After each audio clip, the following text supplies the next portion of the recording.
Have you ever had a nightmare about animatronics taking over the world? Are you familiar with the tales of Disney animatronics coming to life at night? Do you brush this off, or do you shiver each time you visit the happiest place on Earth? Have you ever felt uneasy when locking eyes with a waxwork figure? Or would you consider the Polar Express more a horror film than a Christmas classic? Well, if so, you have just crossed over into the Uncanny Valley. Theme parks, outside of their haunted houses and Halloween events, don't typically strive to be horrifying. Disney theme parks particularly aim to stray away from frightening their guests. But sometimes, despite their best efforts, some people just have an aversion to certain types of attractions. Now, when it's motion sickness that's the complaint, that's an easy one to understand. But not liking an attraction due to the presence of lifelike animatronics, well, that one can seem a little silly to those who don't relate. Terms such as submechanophobia and automatonophobia have found their way into some online theme park discourse. Both of these are terms that apply to specific phobias. The former, a phobia of machinery submerged in water, so think the Jaws animatronic, and the latter, a specific fear of automatons, waxwork figures, humanoid robots, audio animatronics, or other figures designed to represent humans. Both of these are seen as irrational fears, but such aversions might not be as peculiar as you first think. The latter, although a rarity not felt by all, certainly seems to be based in the realms of the Uncanny Valley. So, what exactly is the Uncanny Valley? Coined in 1970 by Japanese roboticist Masahiro Mori, this is a theory that states that recreated human likeness is appealing only up until a certain point, but if it pushes this realness too far, it becomes repellent. Essentially, human representation must be either purposefully inaccurate or perfectly matched to real life. Otherwise, the creation will find itself within the Uncanny Valley, named so for the dip in our response when human likeness and emotional response is plotted on a chart. This dip occurs when artificial representation is realistic enough to almost fool you into thinking it is alive, but it falls short of reality just enough that it clashes with our expectations of how a real living person would behave. This mismatch between what you are seeing and your expectations may make you feel uneasy or even threatened. In other words, it creeps you out. This concept drew on Freud's notion of the uncanny, which states that the contrast between the expectation of something familiar and the realization that the thing is strange causes an intense feeling of alienation. Mori and others have suggested that the Uncanny Valley is an evolved response to the potential threats of death and disease.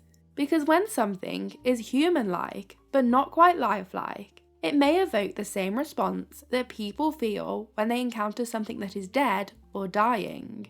It may also be due to the lack of normal emotion represented, which reflects psychopathic tendencies. Others have theorized that it may also be due to the fear that these objects could replace us, and that they also make us question what it means to be human. Due to rapid advancements in the areas of artificial intelligence and effective computing, cognitive scientists have also suggested the possibility of an uncanny valley of mind. Accordingly, people might experience strong feelings of aversion if they encounter highly advanced, emotion-sensitive technology. Among the possible explanations for this phenomenon, both a perceived loss of human uniqueness and expectations of immediate physical harm have been discussed by contemporary research. Some claim that the phenomenon can be characterized more as a cliff than a valley, meaning rather than ever rising up to the other side of the valley, likability may totally drop off once a robot reaches a certain degree of realism.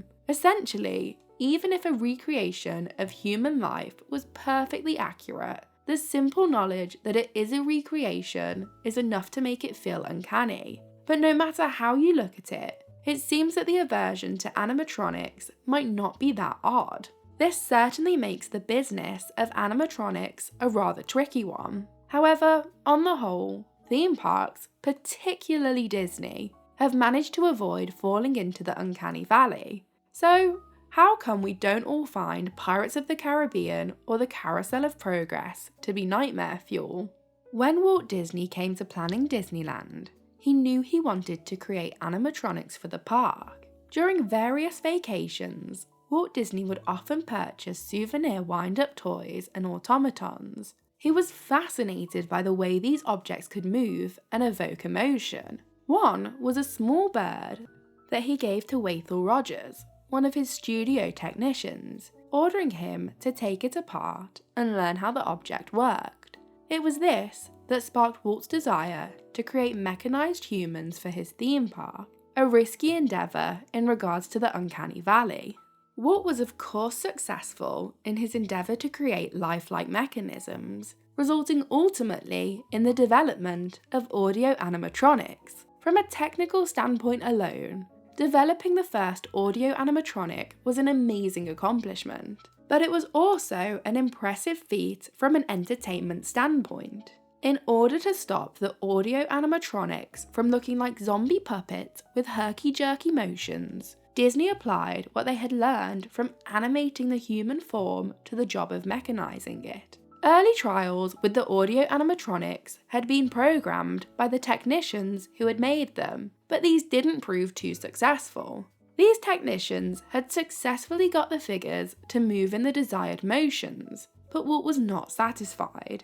In watching these trials, Walt realised that audio animatronics had to give the quality of being alive but not entirely human in order to positively capture the interest of the public. Thus, he brought in some of his animation staff, who he hoped could adapt what they already knew from animation to this new medium. The animators were successful, as although these mechanisms moved in a completely different way, the same principles of communicating with an audience still applied. With this, the performance of these audio animatronics was made caricaturesque, which was achieved through the application of key animation principles. For example, the concept of squash and stretch, the animation principle of applying an unnatural change of shape to give a sense of flexibility and avoid stiffness, was applied to the movement of these audio animatronics. At the 1964 World's Fair, Disney unveiled their very first human audio animatronic, a recreation of President Abraham Lincoln that rose from a chair to deliver a speech. Despite some complaints from journalists who had touched the flesh of this figure, it was a major success. When viewed at a distance, the slightly exaggerated motions of this figure proved entertaining and not uncanny. Many were convinced that this animatronic was a real person, but no one was appalled. It was exactly the response that Walt wanted, and with this, he was sure to feature audio animatronics in many of Disneyland's attractions. If we take a look at Pirates of the Caribbean, for example, it is the work of Mark Davis that we have to thank. Davis was one of Disney's 9 old men, the original core animators of Disney's animated films. Walt Disney brought Mark Davis into the Imagineering department to help design animatronic characters for attractions such as the Enchanted Tiki Room and the Pirates of the Caribbean. When designing the pirates, Davis decided it was essential to bring humour to the pirate figures. He wanted to stage the scenes in the same way that he had staged scenes in Walt's animated films. With this, the pirate animatronics were placed in comical scenarios with exaggerated movements and expressions. It is much thanks to this that Pirates of the Caribbean isn't a terrifying trip into the uncanny valley. I mean, if we compare this attraction to others, such as the now defunct Pirates at Drayton Manor, or one of the many It's a Small World knockoffs around the world, it's easy to see just how quickly animatronics can fall into the uncanny valley when humour or caricature-like movements and design are not present, or when a restricted budget makes any attempt at realism impossible. Decades later, and this time outside of their theme parks, Disney again found themselves battling the uncanny valley with the advent of computer animation. Computer animation allowed for the production of three-dimensional animation, producing an on-screen product much more similar to our perception of the real world. With this heightened realism, new problems of course arose, and the original principles of animation weren't enough to traverse them. Pretty much all attempts at accurate humanoids in early computer animation were met with backlash. Pixar, not yet under the Disney umbrella, released the groundbreaking short, Tin Toy, in 1988, and the baby character provoked negative audience reactions, which led the film industry to take the concept of the uncanny valley very seriously.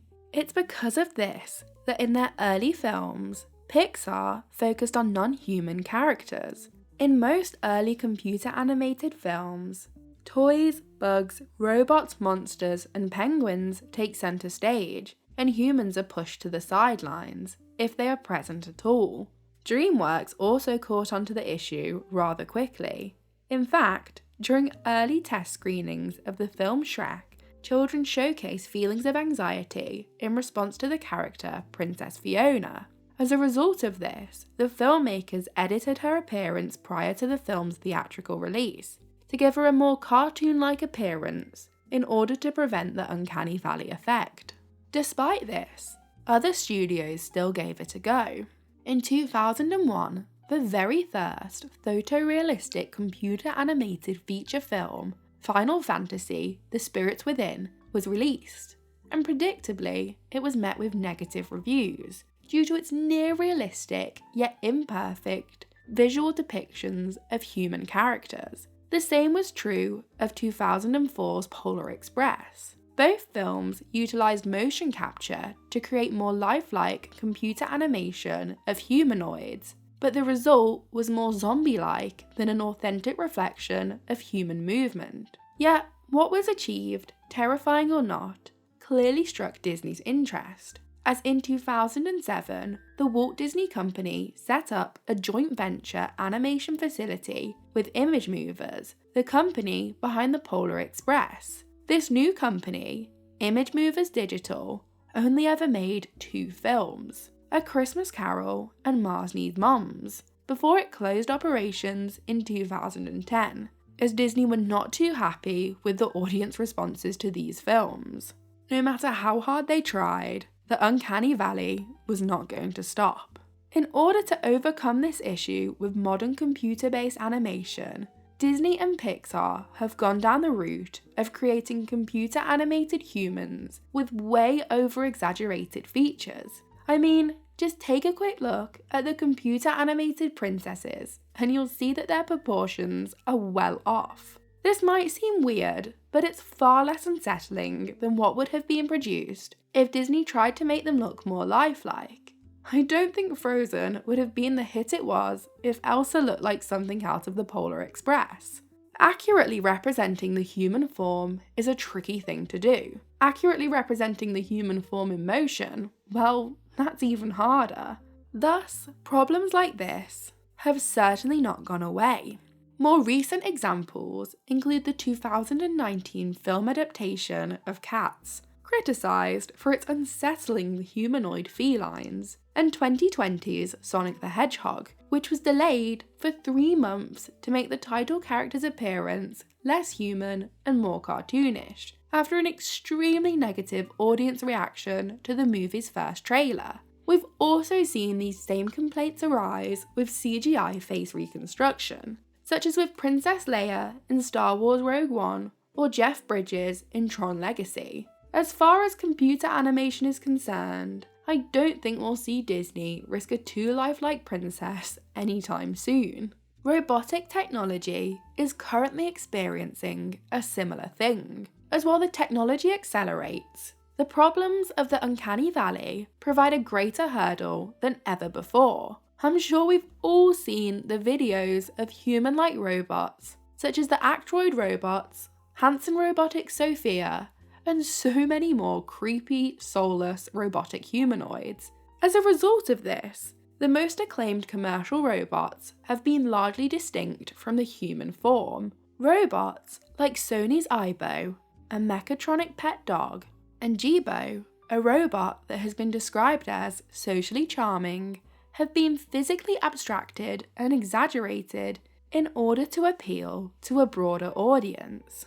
I don't think purchasers would be quite so keen on these products if they look like creepy humanoids sitting in the corner of our homes. The American roboticist and former Disney Imagineer David Hansen, who used to build animatronics, gained worldwide attention in the mid-2000s when he began creating robotic human heads, with the goal to create robotic heads that were as realistic as possible. He believed that the Uncanny Valley could be flattened out by adding neotenous, cartoonish figures to the entities that had formerly fallen into the valley.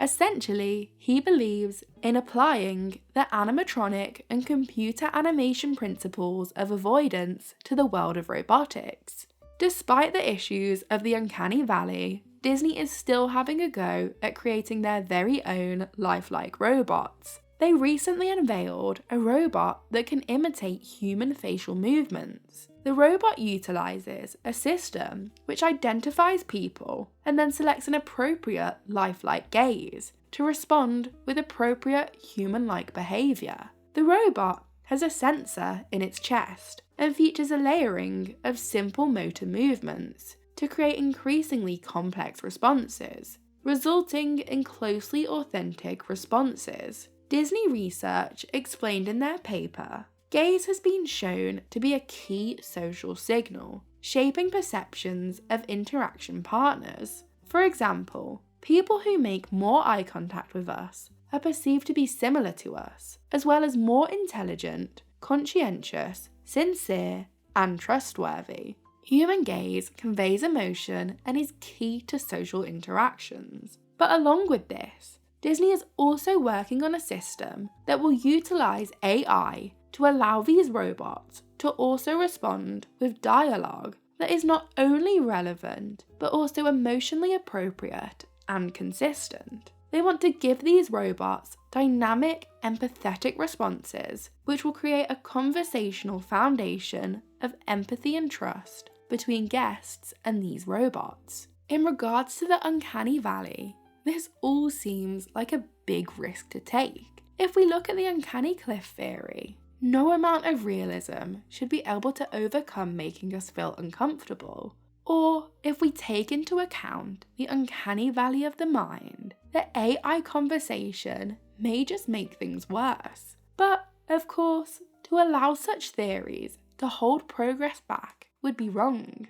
As the history of animation, animatronics, and robotics suggest, it seems there is always a way around these issues, so long as realism is willing to be compromised. Even prior to 1970, this concept had been explored in fiction. Short stories from E.T.A. Hoffman explored the horror of automatons coming to life. And modern fiction, such as the 2022 film Megan, are certainly helping to keep these fears alive. Even 1968's 2001: A Space Odyssey's HAL can be explored in reference to the uncanny valley of the mind. It seems we humans are very much prone to the feelings of the uncanny valley. Nevertheless, will you be willing to traverse this uncanny valley and look into the eyes of Disney's robotic cast members? Thank you so much for watching. Let me know your personal experiences with the Uncanny Valley. I'd love to know what has unsettled you the most. Also, please like, subscribe, and check out my links in the description.